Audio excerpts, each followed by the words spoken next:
Welcome back to Wyckmoore. The Mystical Realm of Wyckmoore. Part 2. The next evening, the forest buzzed with anticipation. Rowan could feel it even before she reached the moonlit clearing. Aurelian, her golden firefly guide, darted ahead with excitement, drawing swirling patterns through the dusk. When Rowan arrived, the glade was not empty. Gathered around the birch circle were 4 figures she had never seen before, but they looked as though they belonged there as much as the moss and moonlight. The first was Wimble, a tiny round badger wearing spectacles far too big for his face. He carried a satchel stuffed with maps and moon charts. He gave Rowan a polite bow and whispered, "I study dream paths. Curious things, really. They're always shifting on heartbeats." Next was Nella, a soft-spoken rabbit with ears that shimmered like silk. She wore a cloak sewn from fallen petals and carried a harp carved from willow wood. "I'm a sound keeper," she said shyly. "I collect lullabies from every creature in the hollow. Even snails hum in their sleep." Beside her stood Tibbet, a mischievous squirrel with a star-shaped patch of fur on his chest. He kept flicking his tail like a drumbeat. "Dream guard," he announced proudly. "Nothing spooky gets past me, not even a shadow with cold feet." The fourth was Leora, a quiet girl about Rowan's age, with hair the color of midnight and freckles like falling stars. She stood with bare feet in the moss, her eyes wide with wonder. "I dreamed of the clearing," she whispered, "and when I woke there were silver feathers on my pillow." In this chapter, the dream mirror of Marrow Glen. A few nights after freeing the trapped dreams from the heartwood, Rowan awoke to a soft tapping at her window. She rubbed her eyes and found a strange little bird waiting outside. Its feathers looked like rippling water and its beak shimmered like glass. It dropped a small envelope onto the sill and chirped once before vanishing into the dark. Rowan opened the envelope and found a folded card inside, with looping silver handwriting. "To the dream weavers of Wyckmoore. You are invited to Marrow Glen at the hour between moonrise and starlight. Bring courage, quiet hearts, and a clear reflection. The Mirror Keeper." She felt a flutter of excitement in her chest and tucked the note under her pillow. Aurelian was already glowing beside her, ready to lead the way. Rowan met her friends in the moonlit clearing under a soft indigo sky. Wimble had packed his dream compass. Nella carried her harp, already tuned to the night's harmony. Tibbet came tumbling in from the trees, chattering about how he'd chased off a raccoon made of smoke. Leora appeared last, walking silently between fireflies as if she were born of starlight. "Marrow Glen is far," Wimble said, peering at the map. "Deeper than the heartwood. It only appears in reflections." "Reflections?" Rowan asked. Leora nodded. "Still water. Plus, even a puddle after rain. Marrow Glen is not a place you walk into, it's a place you step through." Nella found a calm pool nestled beneath a willow tree just beyond the clearing. Its surface reflected the sky so perfectly it looked like the stars had fallen into it. One by one they stepped forward. The moment their reflection touched the water with their bare hand, the world rippled. And they were through. They stood in a world made of twilight and glass. All around them were mirrors, tall, thin, wide, and curved, sprouting from the ground like flowers. The trees were made of crystal, and the grass shimmered underfoot like moonlight on frost. Every step echoed like a lullaby whispered from far away. A tall figure waited for them at the center of the glen. They were wrapped in a cloak of mirrored feathers with no visible face, only a shifting surface, like a calm lake that reflected back your own image. "I am the Mirror Keeper," they said. "You have walked far and woven many dreams. But tonight you must look inward." Behind the Mirror Keeper stood a single mirror unlike the others. It wasn't polished or shining, it was cloudy, cracked in places, and surrounded by soft tendrils of mist. "This," the keeper said, "is the dream mirror. Each of you must look inside, not to see yourselves as others do, but to see the dream hidden within you." The friends hesitated. Tibbet stepped forward first. He puffed his chest. "I'm not scared of a mirror," he said. But when he looked in, his ears drooped. "I thought I was brave just because I make jokes and chase shadows," he said quietly. "But I think I hide behind those things." The mirror keeper touched the mirror gently and the image shifted. Inside it, they all saw Tibbet curled gently around a frightened mouse, protecting it from a storm. "Bravery," the keeper said, "is not loud. It is love that shows up even in silence." Tibbet blinked, then stood taller. One by one, the others stepped up. Wimble saw his own fear of being overlooked, of being too small to matter. But the mirror showed him drawing maps that led lost dreamers home. Nella saw how shy she was, always listening but rarely speaking. But the mirror showed her songs spreading peace across the forest like soft rain. Leora saw her sadness, how often she wondered if she belonged. But the mirror revealed her laughter lighting up dark corners, and her presence calming storms in others.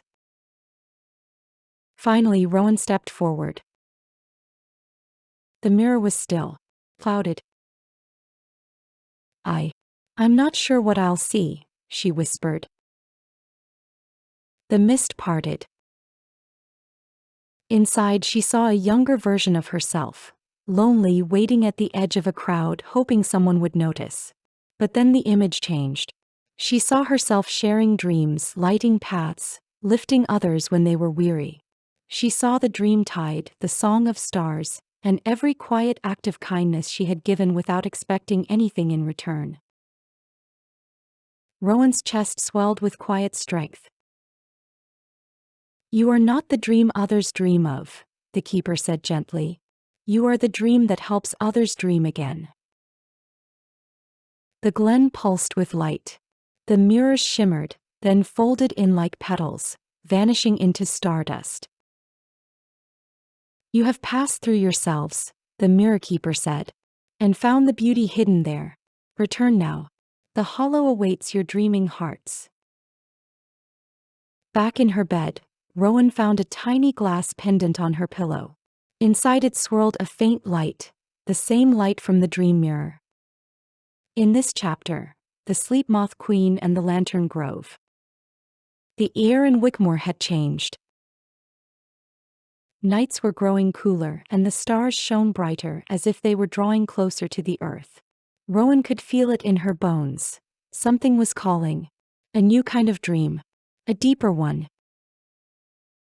It came with the fluttering of wings. One night, as she stepped into the moonlit clearing, a flurry of pale, glowing moths danced in the trees, like falling snow made of moonlight. Aurelian landed on her shoulder. "They've come from Lantern Grove," he whispered. "The Sleep Moth Queen has awakened. She's summoning dream weavers. All of them." Rowan turned and her heart soared. Her old friends were returning: Wimble, Nella, Tibbet, and Leora. But with them came 3 new faces. The first was a tall girl with a braid down to her knees and a lantern swinging from a ribbon in her hand. The lantern glowed with shifting, misty colors. "I'm Kalira," she said, bowing slightly. "I'm a lantern bearer. I collect fading dreams before they disappear. My light keeps them alive." Her voice was soft but steady, and Rowan saw in her lantern the flicker of distant lullabies and lost bedtime wishes. Next came a strange creature, shaped like a deer but with scales instead of fur and antlers that shimmered like moonglass. "I'm called Thistlewind," it said in a lilting, melodic voice. "I am a dreamkeeper beast, born from the first wish whispered in this hollow. I guard dreams that are too big or too wild for words." Its eyes were galaxies. It bent its head low to Rowan and her friends with great respect. Then the last newcomer appeared from behind a tree, shy, barely visible until he stepped into the clearing's light. He was small with night-colored wings that folded like velvet curtains behind him. His skin shimmered with faint silver flecks, and he carried a pouch made of woven spider silk. "I'm Milo," he said. "I'm a shadow stitcher. I patch the holes in dreams where fear sneaks through." Rowan smiled wide and offered her hand. "You're just in time," she said. "We've been waiting for you." The sleep moth queen did not arrive in silence. She descended from the sky in a spiral of glowing moths, each as large as a book. Her wings shimmered with patterns like the surface of deep water, ever shifting, impossible to describe. She spoke not with her voice but with dream feelings, comfort, curiosity, and the hush of falling asleep. The message was clear. Something is wrong in Lantern Grove. The nightlights are fading. Without them, restless dreams will spill into the waking world. Rowan turned to her new friends. Kalira lifted her lantern. "I can rekindle any dream's light, but I'll need a source flame." Milo pulled a glowing needle from his pouch. "I can stitch the broken threads of dreams if someone can show me where they're torn." Thistlewind pawed the earth gently. "I feel the wild ones stirring, the dreams with teeth and fire. I can soothe them, but only if we are together." The old group, Rowan, Wimble, Nella, Leora, and Tibbet, nodded. Their hearts were already one with the hollow. Now the circle had grown. They traveled through the deep woods to Lantern Grove, where thousands of soft lights once floated between ancient trees, each one holding a slumbering dream. But now, the grove was dim. The lanterns flickered weakly. The air smelled of forgotten hopes and creeping worry. Suddenly, a howl tore through the trees. From the shadows came a creature made of broken lullabies and cracked thoughts.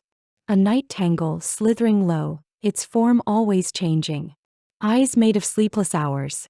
Claws of doubts and regrets. Kalira's lantern flared. Thistlewind stood before them all, antlers glowing. Rowan began to hum her star song, soft and steady. Milo leapt toward the edges of the creature and began sewing light into its shadows.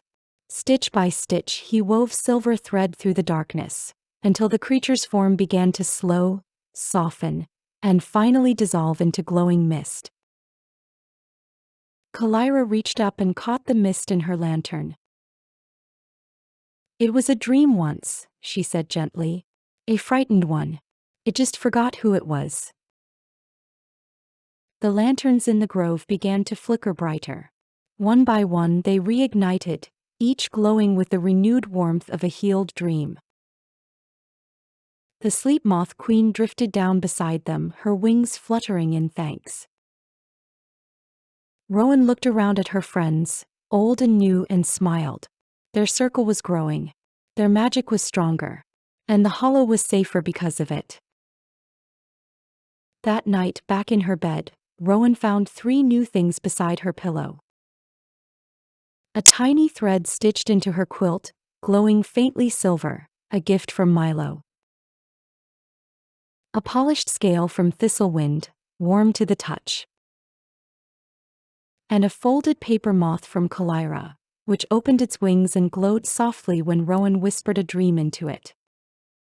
Thank you for listening. If you would like to be notified about upcoming releases to the Wyckmoore series, please subscribe.